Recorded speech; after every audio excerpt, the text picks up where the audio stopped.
Hello अस्सलाम वालेकुम। क्या है बेटा, खैरियत से आप लोग ठीक ठाक हैं? This is me Saqib Iqbal. और आज जो हम टॉपिक स्टार्ट कर रहे हैं इसका नाम है पार्शियल फ्रैक्शन का टॉपिक। पार्शियल फ्रैक्शन जो है ये आपकी मैट्रिक की क्लास के अंदर आपका चैप्टर है।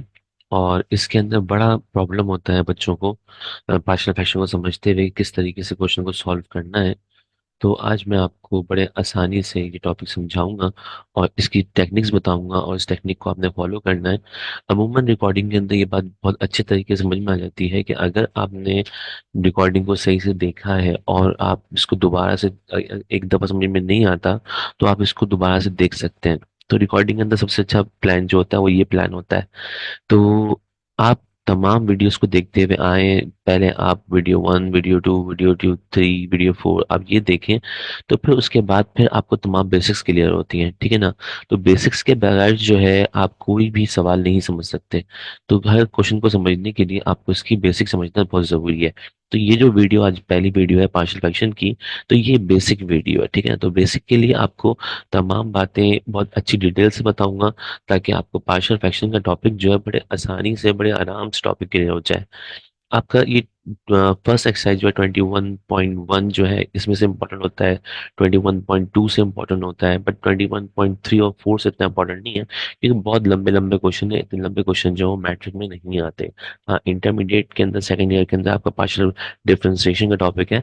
वो वहाँ पे आपका पार्शियल डिफरेंशिएशन बनता है। पूरी आपकी पूरी एक एक्सरसाइज है इंटीग्रेशन के अंदर। इंटीग्रेशन के अंदर भी एक पूरी एक्सरसाइज है इसकी पार्शियल फ्रैक्शन की। अच्छा जी, हम किस तरीके से कर रहे हैं? सबसे पहले हम कर रहे हैं क्वेश्चन नंबर 1 कर रहे हैं। और क्वेश्चन नंबर 1 किस तरह से होगा सबसे पहले तो आपको बताता हूँ मैं। आइडेंटिफिकेशन बहुत जरूरी है हर सवाल की ना। आइडेंटिफिकेशन के आपने सवाल पहचानना है। और पहचानने के बाद सवाल अगर समझ में आ गया कि किस तरीके का सवाल है तो उस फिर आपको काम करने में बड़ा मजा आएगा इस टॉपिक के अंदर। सबसे पहले तो आप ये देखें, डिनोमिनेटर के अंदर जो आपको इक्वेशन गिवन है इसको फैक्टर फॉर्म में कन्वर्ट करना है। जो इक्वेशन गिवन है इसको फैक्टर फॉर्म में कन्वर्ट करना है। तो क्या ये फैक्टर फॉर्म में कन्वर्ट हो सकती है? अगर टू टर्म्स है तो उसका मतलब कुछ कॉमन नहीं निकलेगा। कुछ कॉमन तो नहीं निकल रहा है। यहाँ पे बड़े आसानी से आप देख रहे हैं कि ए स्क्वायर माइनस बी स्क्वायर का फॉर्मूला अप्लाई हो रहा है। तो ए स्क्वायर माइनस बी स्क्वायर का फॉर्मूला जब किस तरह से अप्लाई हो रहा है पहले तो आप ये देखिए। आपने कहा कि भाई एक्स के ऊपर स्क्वायर है और 9 is the perfect square of 3। तो इट्स मीन ये ए स्क्वायर माइनस बी स्क्वायर का फॉर्मूला बन गया, ठीक है ना। तो अब ए स्क्वायर माइनस बी स्क्वायर बराबर किसके होता है? आपने कहा 12 डिवाइड बाय ये होता है A plus B and then A minus B. तो ये हो गया आपका फैक्टर में रिजॉल्व, ठीक है। तो सबसे पहला काम आपने क्या करना होता है, डिनोमिनेटर की इक्वेशन को फैक्टर में कन्वर्ट करना। अब इधर वो फ्रैक्शन जो है वो आपका मिडिल टर्म ब्रेक हो, जैसे इस इक्वेशन के अंदर क्वेश्चन नंबर 2 के अंदर है। क्वेश्चन नंबर 2 के अंदर 3 टर्म्स है। तो ये जो है वो मिडिल टर्म ब्रेक से हो सकता है। तो मिडिल टर्म ब्रेक में कैसे होगा, जब ये क्वेश्चन करेंगे तो हम इस बात को समझेंगे। अच्छा जी, अब इसके बाद यहां तक कोई प्रॉब्लम आपको? जो इक्वेशन है वो फैक्टर में कन्वर्ट हो गई। कितने फैक्टर में कन्वर्ट हुई ये बताइए मुझे? 2 फैक्टर्स में, ठीक है। तो हम क्या करेंगे, हम नीचे जो है इसके फैक्टर को ब्रेक कर देंगे। एक फैक्टर क्या है x+3 का, फिर साइन लगाएंगे प्लस, और दूसरा फैक्टर बराबर किसके हैं? x-3 के। तो जितने फैक्टर आएंगे आप डिनोमिनेटर में उतने फैक्टर्स को क्या कर देंगे, टर्म्स में ब्रेक कर देंगे। ये पहली टर्म हो गई प्लस से पहले वाली, और ये प्लस के बाद वाली दूसरी टर्म हो गई। तो जब बीच में साइन साइन प्लस माइनस का आता है तो ये टर्म्स को शो करता है। ये और इसके बीच में साइन किसका है? मल्टीप्लिकेशन का। ये शो करता है किसको? फैक्टर्स को। तो फैक्टर्स को आपने क्या किया, टर्म्स में ब्रेक किया है। कितनी टर्म्स में ब्रेक किया है? 2 टर्म्स में ब्रेक किया है, ठीक है ना।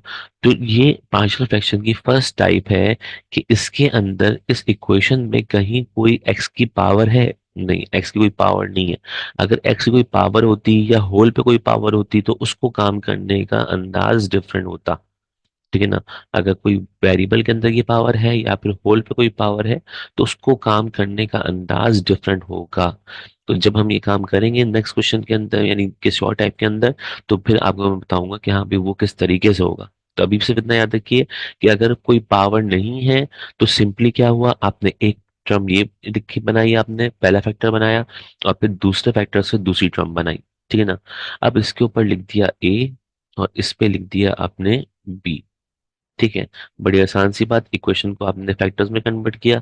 अब इतना फैक्टर के ऊपर कोई पावर्स नहीं है, तो आपने क्या है कि जितने फैक्टर्स थे उतनी टर्म्स बना दी।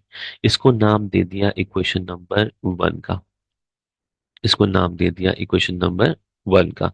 अब इक्वेशन नंबर वन से आपने क्या करना है, इक्वेशन नंबर वन को अब आप और मजीद सिंप्लीफाई कीजिए। मजीद सिंप्लीफाई करने के लिए आप निकालें इसका एलसीएम। तो एलसीएम क्या बनेगा, इसका एलसीएम आप लिखेंगे x+3 और प्लस नहीं आएगा ये, क्योंकि एलसीएम निकालना है तो एलसीएम के अंदर जो है वो आपका, और ये आएगा x+3 था यहाँ पे, और ये है x-3। ठीक है ना। डिनोमिनेटर में जो भी फैक्टर्स थे आपने उन दोनों को क्या कर दिया, लिख दिया। आप क्या कर रहे हैं, आप एलसीएम निकाल रहे हैं। आप क्या कर रहे हैं, आप एलसीएम निकाल रहे हैं। अब मुझे बताइए, अब यहाँ पे एलसीएम निकालने की टेक्निक बता रहा हूँ।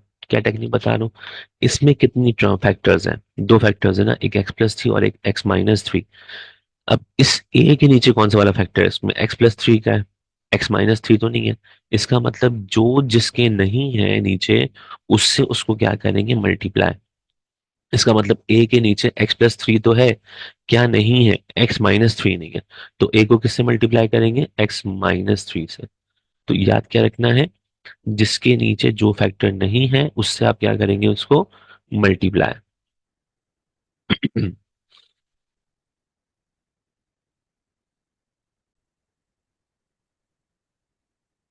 तो अब देखें बी के नीचे क्या लिखा हुआ है, x-3 लिखा हुआ है, ठीक है ना। इन दोनों में से x-3 में से और x+3 में से कौन सा फैक्टर इसमें नहीं है, x+3 नहीं है। तो हम क्या करें, यहाँ पे x+3 से इसको मल्टीप्लाई। तो हमने ये बात बोली थी कि एलसीएम निकालते हुए, एलसीएम निकालते हुए हमने कहा एलसीएम क्या आया, x+3 आया और x-3 आया। ठीक है, हमने कहा ए के नीचे क्या है, x+3 है, क्या नहीं है, x-3 नहीं है। तो x-3 मल्टीप्लाई किससे हो गया, ए से। फिर हमने देखा बी के नीचे क्या है, x-3 है, तो क्या नहीं है, x+3 नहीं है। तो x+3 से आपने क्या कर दिया, इसको मल्टीप्लाई। तो जो फैक्टर जिसके नीचे नहीं होता, हम क्या करते हैं, उससे उसको मल्टीप्लाई करते हैं। ठीक है ना। तो मैं इसको सही से लिख दिया, x-3। ठीक है बेटा, ये बात क्लियर हो गई। अब क्या करें आप, अब जो है वो ए से, अब यहां पर इसको नाम दे दिया इक्वेशन नंबर टू का। तो ये ऊपर वाली हो गई इक्वेशन नंबर वन और ये वाली हो गई इक्वेशन नंबर टू। अब हमें निकालनी है, असल में हमारा टारगेट जो है वो क्या है, ए और बी की वैल्यू फाइंड करना। हमारा टारगेट क्या है, ए और बी की वैल्यू फाइंड करना। तो मुझे बताइएगा बड़े गौर से देख करके, अगर मुझे ए निकालना है तो बी को खत्म करना होगा, और अगर मुझे बी निकालना है तो ए को खत्म करना होगा। यहाँ पे ये प्लस है, ठीक है ना। तो हमने कहा मुझे अगर ए निकालना है तो बी को खत्म करना है, और बी निकालना है तो हमें ए को खत्म करना है। अब एक बात सोचिए, अगर मैंने कहा ए निकालना है मुझे, अच्छा लेफ्ट हैंड साइड पे क्या है, लेफ्ट हैंड साइड पे भी देख लो, 12 इज इक्वल टू x+3 और x-3। अब इस फैक्टर से ये वाला फैक्टर क्या कर दीजिए, आप कैंसिल कर दीजिए, वैल्यू और सिंप्लीफाई हो गई। वैल्यू और सिंप्लीफाई हो क्या होगा, ये 12 is equals to a x-3 plus b x+3। तो इक्वेशन नंबर टू आप इसको नाम दे दीजिए, ठीक है ना, क्योंकि सिंप्लीफाई हो जाएगी और मजीद। तो इसको नाम दे दिया आपने इक्वेशन नंबर टू का। ठीक है, तो इक्वेशन नंबर वन कौन सी बनी, जैसे ही आपने ए और बी लिखा, तो ये आपकी इक्वेशन नंबर वन बन गई। आपने एलसीएम निकाला, डिनोमिनेटर को कैंसिल किया, तो आपकी क्या बन गई, इक्वेशन नंबर टू बन गई। तो अब हम ये बात बोल रहे थे कि हमें क्या करना है, ए की वैल्यू निकालना है, तो बी को क्या करना है, खत्म। मुझे बताओ एक्स की जगह पे अगर मैं -3 पुट करूं, तो -3 + 3 क्या हो जाएगा, जीरो हो जाएगा। तो याद रखना, जिसको खत्म करना है उसका नंबर कौन सा है, आपको बी खत्म करना है। एक्स के साथ नंबर कौन सा है, +3। इसके अपोजिट साइन से आप क्या कर दें, इसको वैल्यू पुट कर दें। यानी +3 है तो यहाँ क्या पुट कर दें, -3। यहाँ पर अगर मुझे ए खत्म करना हो तो मैं क्या करूंगा, यहाँ पे -3 है तो -3 का अपोजिट साइन कौन है, +3, तो मैं +3 पुट करूंगा तो क्या हो जाएगा, ए खत्म हो जाएगा। तो बी खत्म करने के लिए मुझे एक्स की जगह पे ऐसी वैल्यू पुट करनी है जो 3 से ऐड होके क्या हो जाए, 0 हो जाए। तो -3 एक ऐसा नंबर है, तो -3 +3 क्या हो जाएगा, 0 हो जाएगा। और 0 बी से मल्टीप्लाई होकर क्या हो जाएगा, 0 हो जाएगा। तो देखना, शॉर्ट टेक्निक क्या बताई आपको मैंने। मैंने बोला कि यहाँ पे जो भी नंबर है, इसके अपोजिट नंबर को, अपोजिट साइन के नंबर को आपस में क्या कर दो, ऐड कर दो। ठीक है ना। तो +3 है तो यहाँ पे हम एक्स की जगह पे क्या रखें, -3। और जब यहाँ पे हम पुट करेंगे तो यहाँ पे क्या है, -3, तो मैं यहाँ क्या पुट करूंगा, +3 पुट करूंगा, तो एक खत्म हो जाएगा। तो अभी क्या कर रहा हूँ, अभी कर रहा हूँ मैं बी को खत्म करने के लिए पुट x इक्वल टू -3। तो जहाँ पे x है वहां पे क्या आ जाएगा, -3। पूरी इक्वेशन में जहां जहां x है वहां क्या आ जाएगा, -3 आ जाएगा। तो और से देखिएगा, -3 +b, x की जगह पे आप वैल्यू पुट करेंगे -3,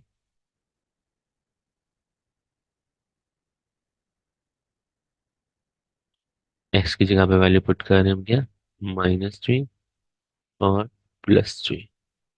तो बेटा -3 +3 क्या हो गया, कैंसिल हो गया, 0 हो गया। तो बी खत्म हो गया। आपके पास बचा क्या, आपके पास बचा क्या, आता है यहाँ से, यहाँ पे लिखता हूँ सही से। आपके पास बचा ये शुरू का 12 इज इक्वल टू, फिर क्या लिखा हुआ ए, और फिर क्या लिखा हुआ, -3 क्या हो जाएगा, माइनस का 6। और ये हो गया पूरा 0। तो 0 मल्टीप्लाई में क्या हो जाएगा, 0। तो ये बी की टर्म खत्म हो गई।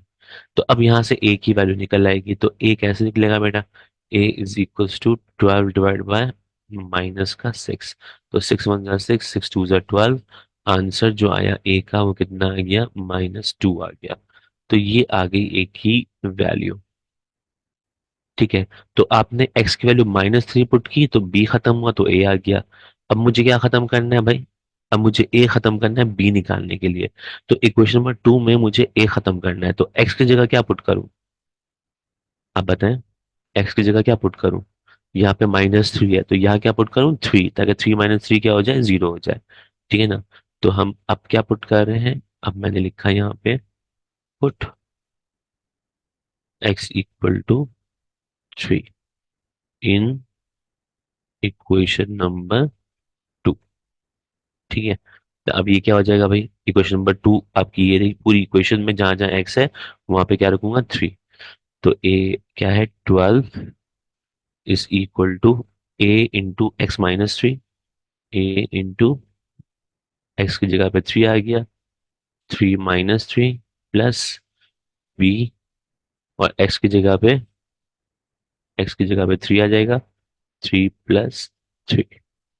ये क्या हो गया भाई, प्लस माइनस खत्म, 0 हो गया। ठीक है ना। तो आपके पास वैल्यू क्या बची, 12 इज इक्वल टू, ये तो खत्म हो गया तो क्या बचा आपके पास, बी ब्रैकेट में 3 + 3 6। तो बी की वैल्यू क्या आ जाएगी, 6 इससे मल्टीप्लाई आ जाएगा, क्या हो जाएगा, डिवाइड हो जाएगा। 12 डिवाइड बाय 6, तो 6 1 6, 6 2 12। तो बी की वैल्यू कितनी आ गई बेटा, 2 आ गई। अब ए और बी दोनों आ गया, ए और बी दोनों आ गया। दोनों की वैल्यू को इक्वेशन नंबर 1 में पुट करेंगे और फिर आंसर खत्म, उसके बाद क्वेश्चन खत्म। तो अब क्या पुट कर रहे हैं इसको, इसको पुट कर रहे हैं, put in equation number 1। Equation number 1 पहले एज इट इज कॉपी कर लीजिए। इक्वेशन नंबर 1 ये रही। पूरी इक्वेशन क्या है, 12 डिवाइडेड बाय x + 3, फिर x - 3, फिर इक्वल टू है, फिर लिखा है a divided by x + 3 plus b divided by x - 3। अब आपने क्या करना है, a की जगह पे a की वैल्यू और b की जगह पे b की वैल्यू।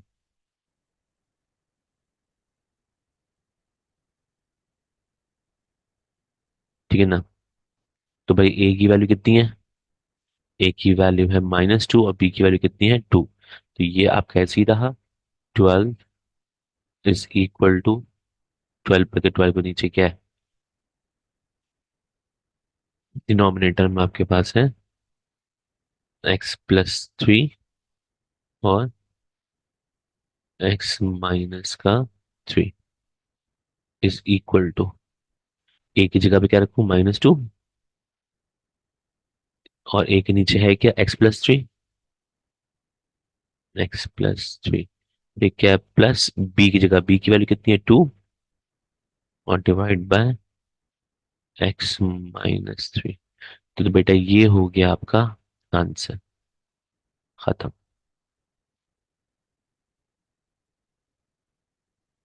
ठीक हो गया। तो हमारा टारगेट क्या था, एक बार दोबारा सुन लीजिए। हमारा टारगेट बेटा ये है कि हमने क्या करना है, पहले डिनोमिनेटर के फैक्टर्स बनाने हैं। डिनोमिनेटर का फैक्टर क्या बना हुआ था, a² - b²। तो आपने लिखा एक दफा प्लस में, एक दफा माइनस में। फिर हमने कहा जितने फैक्टर्स हैं उतनी टर्म्स बनेंगी, जितने फैक्टर्स हैं उतनी टर्म्स बनेगी। दो फैक्टर हैं तो टर्म्स कितनी बन गई, दो टर्म्स बन गई। आपने पहले x+3 लिखा, फिर x-3 लिखा। पहले वाले के ऊपर ए लिखा, दूसरे वाले के ऊपर बी लिखा। ठीक है ना। अब निकाल दिया आपने एलसीएम। एलसीएम क्या निकाला, x+3 और x-3, दोनों का एलसीएम आ गया। अब हमने कहा जिसके डिनोमिनेटर में, ए के डिनोमिनेटर में क्या है, x+3 है, क्या नहीं है, x-3 नहीं है। तो आपने ए को मल्टीप्लाई किससे कर दिया, x-3 को कर दिया। और फिर बी के नीचे क्या है, x-3 है, क्या नहीं है, x+3 नहीं है। तो x+3 से क्या हो गया, मल्टीप्लाई हो गया। तो पार्शियल फ्रैक्शन के अंदर आप क्या करते हैं, डिनोमिनेटर को सेम करते हैं। तो देखो लेफ्ट हैंड साइड का डिनोमिनेटर और राइट हैंड साइड का डिनोमिनेटर क्या हो गया, सेम। वैल्यू क्या हो गई, कैंसिल हो गई, ये और ये क्या हो गया, कैंसिल हो गया। अब जो बचा आपका, क्या बचा, जो भी बचा, ये क्वेश्चन नंबर 2 हो गई। पहली इक्वेशन वो होगी जिसको आपने नाम दिया ए और बी। दूसरी इक्वेशन वो होगी जैसे ही आपका फैक्टर्स क्या हो जाए, कैंसिल हो जाए डिनोमिनेटर्स के, तो आपने नाम दे दिया क्वेश्चन नंबर 2 का। अब हमारा टारगेट क्या है, अब हमें ए और बी की वैल्यू निकालना है। ठीक है। तो ए की वैल्यू निकालने के लिए बी को खत्म करना होता है और बी की वैल्यू निकालने के लिए ए को खत्म करना होता है। तो भाई हम बी की वैल्यू खत्म करने जा रहे हैं। तो एक्स की जगह पे क्या पुट करें, तो भाई एक्स के साथ जो नंबर है वो क्या है, 3 है। अगर मैं यहाँ पे -3 पुट करूंगा तो -3 + 3 क्या हो जाएगा, 0 हो जाएगा। तो हमने क्या किया, हमने एक्स की जगह पे -3 रखा।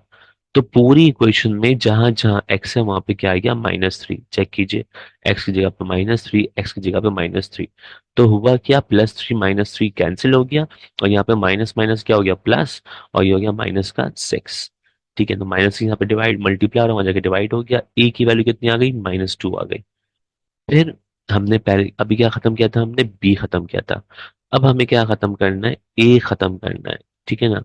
तो ए खत्म करने के लिए हम क्या करें, एक्स की जगह पे क्या पुट करें। तो हमने कहा यहाँ पे ए के साथ नंबर क्या है, -3। तो हम ए की जगह पे, एक्स की जगह पे हम 3 पुट करेंगे। तो 3 - 3 क्या हो जाएगा, 0 हो जाएगा। तो हमने एक्स की जगह पे क्या रख दिया, 3। तो देखो एक्स इक्वल टू 3। तो पूरी इक्वेशन में जहां जहां एक्स है वहां पे क्या आ जाएगा, 3 आ जाएगा।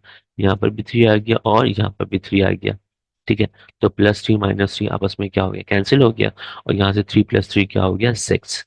यहाँ से बी की वैल्यू आ गई। तो हमारा टारगेट अचीव होता हुआ जा रहा है कि ए और बी की वैल्यू हमारे पास आ गई। जैसे ही ए और बी की वैल्यू आ जाए तो आपने ये वैल्यू इक्वेशन नंबर 1 में क्या कर देनी है, पुट कर देनी है। और पुट करते ही आपका क्या हो जाएगा, आंसर। तो ए की जगह पे -2 रखा और बी की जगह पे क्या रखा, 2 रखा। तो ये हो गया आपका आंसर। ठीक है। आई होप आपको ये वाली वीडियो समझ में आई होगी। ये आपकी फर्स्ट वीडियो थी पार्शियल फ्रैक्शन की, बेसिक वीडियो है, इसको लाजमी देखना है आपने।